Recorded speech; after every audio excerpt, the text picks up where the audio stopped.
Hello friends, welcome back to my channel with Gopinath 48. இன்னைக்கு வந்து நம்ம சேனல் என்ன வீடியோ பார்க்க போறோம் அப்படின்னு பார்த்தீங்கன்னா, ஆட்டுக்கால் சூப் எப்படி வைக்கிறது தான் பார்க்க போறோம். வாங்க வீடியோக்குள்ள போகலாம். வீடியோ வந்து ஸ்கிப் பண்ணாமல் பாருங்க, அப்பதான் உங்களுக்கு புரியும். வாங்க வீடியோக்குள்ள போகலாம். ஃபர்ஸ்ட் வந்து முழுக்கொட்டை சீரகம் ரெண்டுத்தையும் ஒரு டீஸ்பூன் எடுத்துக்கோங்க. அதுக்கப்புறமா ஒரே ஒரு தக்காளி சேர்த்துக்கோங்க. அதுக்கப்புறமா உங்ககிட்ட பெரிய வெங்காயம் இருந்தால் பெரிய வெங்காயம் சேர்த்துக்கோங்க. சின்ன வெங்காயம் போட்டால் கொஞ்சம் டேஸ்ட்டாக இருக்கும், அதனால தான் சொல்கிறேன். சின்ன வெங்காயம் சேர்த்துக்கோங்க. அதுக்கப்புறமா கருவேப்பிலை ஒரு கொத்து சேர்த்துக்கோங்க.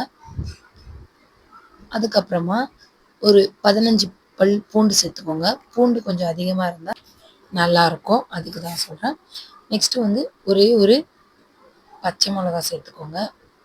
அதுக்கப்புறமா இது கொஞ்சம் கரகரப்பாக அரைச்சி எடுத்துக்கோங்க. அதுக்கப்புறமா குக்கர் வச்சு குக்கரில் வந்து ஒரு டீஸ்பூன் எண்ணெய் ஊற்றிக்கோங்க. அதிகமாக எண்ணெய் வேண்டாம், ஏன்னா ஆட்டுக்காலில் அதிலே எண்ணெய் இருக்கும், அதனால தான் சொல்கிறேன். அதுக்கப்புறமா அரைச்சி வச்ச அந்த துவையில வந்து அதில் சேர்த்துக்கலாம். அதுக்கப்புறமா ஒரு டீஸ்பூன் மஞ்சள், தேவையான அளவு உப்பு சேர்த்துக்கோங்க.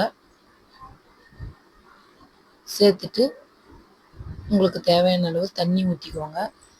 ஊற்றிட்டு நல்லா கிளறி விட்டுட்டு 10 to 12 விசில் வரைக்கும் வச்சு எடுத்துக்கோங்க. அதுக்கப்புறமா நல்லா வெந்து வந்திருக்கான்ட்டு பார்த்துக்கோங்க. ஆட்டுக்கால் இந்த மாதிரி நல்லா வெந்து வந்ததுக்கப்புறமா கட் பண்ணி வச்சிருக்க கொத்தமல்லியை வந்து அதில் வந்து சேர்த்துக்கோங்க. இப்போ வந்து ஆட்டுக்கால் சூப்பு ரெடி. நீங்களும் ட்ரை பண்ணி பாருங்கள், கண்டிப்பாக உங்களுக்கு பிடிக்கும்னு நான் நினைக்கிறேன். இந்த வீடியோ உங்களுக்கு பிடிச்சிருந்தா லைக் பண்ணுங்கள், ஷேர் பண்ணுங்கள், கமெண்ட் பண்ணுங்கள், மறக்காமல் சப்ஸ்கிரைப் பண்ணிக்கோங்க. பெல் ஐக்கானை கிளிக் பண்ணிடுங்க. ஓகே ஃப்ரெண்ட்ஸ், நெக்ஸ்ட் வீடியோவில் பார்க்கலாம். பா.